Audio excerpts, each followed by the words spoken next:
अब्दुल्ला का स्टेटमेंट आया है और फारूक अब्दुल्ला ने यह कह दिया है कि इन आतंकी हमलों के लिए पाकिस्तान जिम्मेदार है। और यह बात कोई आज की नहीं है, यह बात पूरा का पूरा देश, पूरा हिंदुस्तान उस समय से कह रहा है जब जब घाटी में अशांति फैलाने की कोशिश पाकिस्तान प्रायोजित आतंकियों ने यहां पर घुसकर की हो।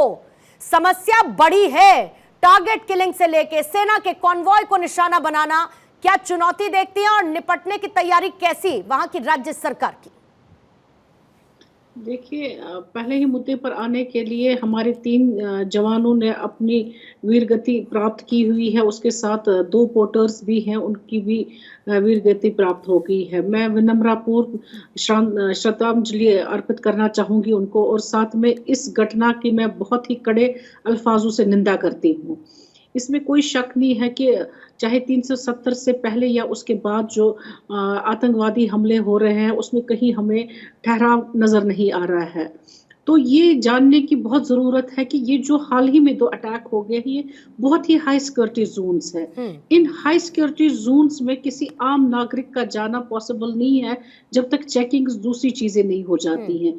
तो अगर वहाँ पर भी हमारी सेना, हमारे नागरिक जो है वो सुरक्षित नहीं है, तो वो इलाके जहां पर ऑलरेडी हाई अलर्ट नहीं है या थोड़ा बहुत अगर सिक्योरिटी रहती है, तो उन इलाकों में फिर कौन सी सिक्योरिटी है उन लोगों की जिनको टारगेट आगे कर भी सकते हैं या कर रहे हैं। ठीक है, तो चुनौतियां बहुत बड़ी हैं, चाहे सरकार के बीजेपी के प्रवक्ता विजय शर्मा भी हमारे साथ मौजूद है। 1 मिनट का टाइम रहेगा। विजय जी, जल्दी से एक ओपनिंग स्टेटमेंट आपसे लेना चाहूंगी, क्योंकि वाकई में हद हो रखी है साहब पाकिस्तान की तरफ से। आतंकियों को भेजे जाना, टारगेट किलिंग्स को अंजाम देना, सेना के कॉन्वॉय पर हमला करना, इन आतंकियों को लगता है कोई डर नहीं है सर।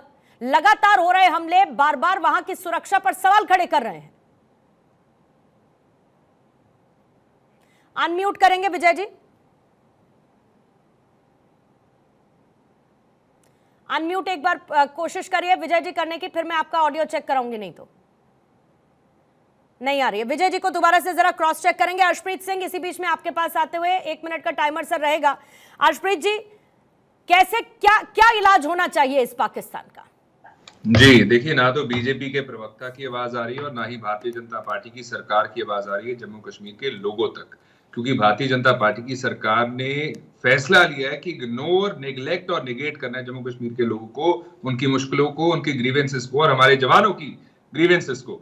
अब अमित शाह साहब ने कहा था 370 की एब्रोगेशन के बाद टेररिज्म जड़ से खत्म हो जाएगा। ऐसा तो हुआ नहीं, बहुत सारे टेरर अटैक्स भी हो रहे हैं, हमारे जवानों को भी टारगेट किया जा रहा है, सिविलियंस को भी टारगेट किया जा रहा है, और ऐसे इंसिडेंट्स अनफॉर्चुनेट बहुत हो रहे हैं। तो अमित शाह साहब ने बयान दिया, बयान झूठ साबित हुआ, जिम्मेवारी लेके इस्तीफा दे देना चाहिए। होम मिनिस्टर किसी केपेबल कॉम्पिटेंट व्यक्ति को बनाना चाहिए जो जो कहता है वो करता है। तीसरी बात, देखिए, भारतीय जनता पार्टी की सरकार से हम क्या टेररिज्म पे एक्शन एक्सपेक्ट कर सकते हैं, जिन्होंने टिकट दी थी तारिक अहमद मीर को 2014 में, जो वो तारिक अर्शदीप जी का 1 मिनट का समय और बढ़ाएंगे। अर्शदीप जी का 1 मिनट का समय और बढ़ाएंगे। काउंटर क्वेश्चन के साथ आती हूँ अर्शदीप जी आपके पास।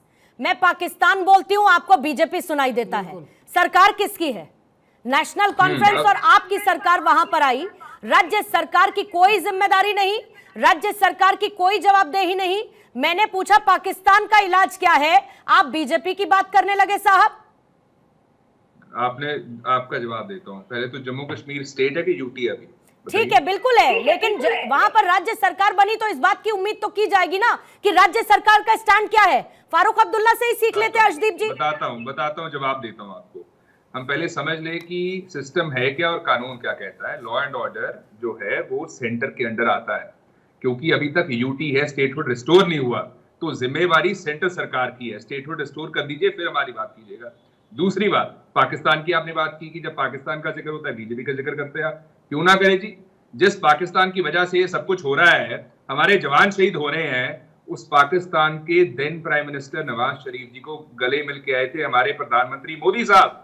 वहां जाके बिरयानी खाई, कश्मीरी चाय पी, उनके चॉपर में बैठे, प्रोटोकॉल तोड़ा, और दैट्स नॉट इट। आईएसआई को पठानकोट एयरबेस में आने की इजाजत दी बीजेपी ने। मैं पूछूंगा, नहीं दी या दी आपने? और तीसरी बात पूछूंगा, भारतीय जनता पार्टी को एक्सपोज किया था इनके जो फॉर्मर गवर्नर थे सत्यपाल मलिक साहब, पुलवामा अटैक में भी, कि हमारे एक मिनट का टाइमर है ओपनिंग स्टेटमेंट के लिए अर्शप्रीत जी। हाँ ठीक है, आपके 2 मिनट मैंने कर दिए थे, फिर मैं आती हूँ आपके पास। विजय जी अब आई होप अब आप तक मेरी आवाज पहुंच रही होगी क्लियर से। लेकिन मैं ये कह रही हूँ अर्शप्रीत से, जब मैंने सवाल पूछा तो उन्होंने बीजेपी के ऊपर पूरा का पूरा ठीकरा फोड़ दिया। पाकिस्तान जो कर रहा है वो कर रहा है।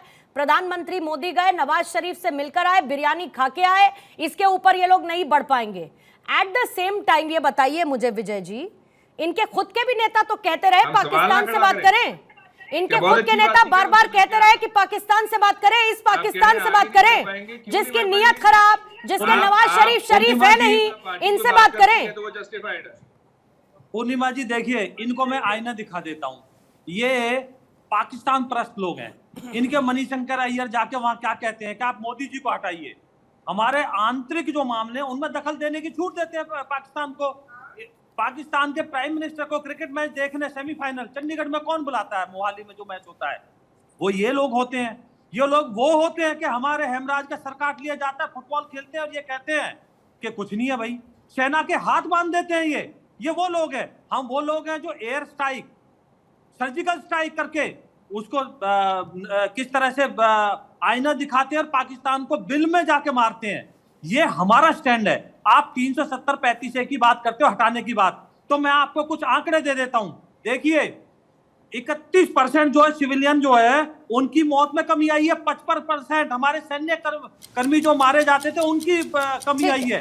और किस तरह से 19% जो है आतंकवाद में कमी आई है और पत्थरबाजी तो लगभग खत्म हो गई है। ठीक है, लेकिन आतंकी हमले हुए इस सरकार के गठन से पहले भी और इस सरकार के गठन के बाद भी विजय जी आतंकी हमले होते रहे। ठीक है, 1 मिनट का सर समय था, इसके बाद मैं डिबेट को ओपन कर दूंगी, तब आपके पास ज्यादा समय रहेगा। सौरभ दुबे जी आपके पास आते हुए, वकास अब्रेज साहब आ रही हूं मैं आपके पास, थोड़ा सा ज्यादा समय लूंगी आपका मैं। सौरभ दुबे जी, इस पूरे घटनाक्रम में बार बार हमले, एक हफ्ते में पिछले 4 हमले एक बार फिर से आतंकी देखे जा चुके हैं। टारगेट किलिंग्स हो रही हैं। वही पाकिस्तान जहां पर खुद वही द रेजिस्टेंस फोर्स उनके पुलिस कर्मियों को मौत के घाट उतार देता है। वही द रेजिस्टेंस फोर्स, जिसको द रेजिस्टेंस फोर्स बनाने वाला कौन है? जैश और लश्कर। उसको पालने वाला कौन? खुद वो पाकिस्तान। वही द रेजिस्टेंस फोर्स आकर यहां पर आतंकी घटनाओं को अंजाम दे रहा है। बिल्कुल, देखिए मैं तो पैनल में सभी लोगों से विनम्र निवेदन करता हूं कि जिस प्लेटफॉर्म पे हिंदुस्तान का पक्ष रखना है, जहां पर भारत की एकता का पक्ष रखना है, वहां मैं सभी राजनीतिक पार्टियों से निवेदन करूंगा कि वो देश के लिए और पाकिस्तान की कड़े शब्दों में निंदा करते हुए एकजुटता दिखाएं और बोलें। आपस के मसले तो आप बाद में भी निपट सकते हैं, ये राजनीतिक मसला है, ये कोई ऐसा मसला नहीं है जिसके अंदर हम जो है दूसरे देश को कोई मौका दें, प्लेटफॉर्म दें, पहली बात। दूसरी बात, देखिए जिस प्रकार से कायर बुर्जिल पाकिस्तान जो हरकतें लगातार करने का प्रयास कर रहा है, देखिए एक बात तो तय है, कश्मीर के अंदर जिस प्रकार से शांति का माहौल, सुरक्षा का माहौल और कश्मीर के विकास का माहौल बनाने का प्रयास किया गया, केंद्र सरकार ने भी बनाया। और मैं स्वागत करता हूं वहां की सरकार जो एनसी चुन करके आई है, उनके मुखिया का भी आप लगातार बयान जो देखेंगे, चाहे वो उमर अब्दुल्ला हो चाहे वो फारूक अब्दुल्ला हो, उन्होंने एक स्वर में जो है वो कश्मीर के तरक्की की बात की, विकास की बात की। ये हमारे लिए बहुत अच्छी बात है। कहा कि पाकिस्तान ये हरकतें बंद करे, बिल्कुल, और कड़े शब्दों में पाकिस्तान की निंदा की और कहा कि पाकिस्तान हमारे आंतरिक मसले में, चाहे वो कश्मीर का ही क्यों ना मसला हो, आपको दखल देने की कोई जरूरत नहीं है। यह भारत का एक स्टैंड है, जो उमर अब्दुल्ला का स्टैंड है, जो फारूक अब्दुल्ला का स्टैंड है और जो केंद्र सरकार का स्टेटमेंट है, वो एक है। पाकिस्तान बुर्जिल कायराना हरकत करना बंद करे। जिस प्रकार से लगातार कश्मीर के अंदर घुसपैठ करने का प्रयास, और उसके बाद जो वहां के आम नागरिक हैं उनको तो आप मारते ही मारते हैं, जो सेना के सैनिक हैं, भाई बॉर्डर पे आपके भी सैनिक होते हैं। भारतीय सेना कितना लिहाज रखती है, कितनी बार हमने आपके सैनिकों को पीटा, कितनी बार युद्ध में हमने जीता, लेकिन आपके सैनिकों का अपमान नहीं किया, कभी उनके गले नहीं काटे।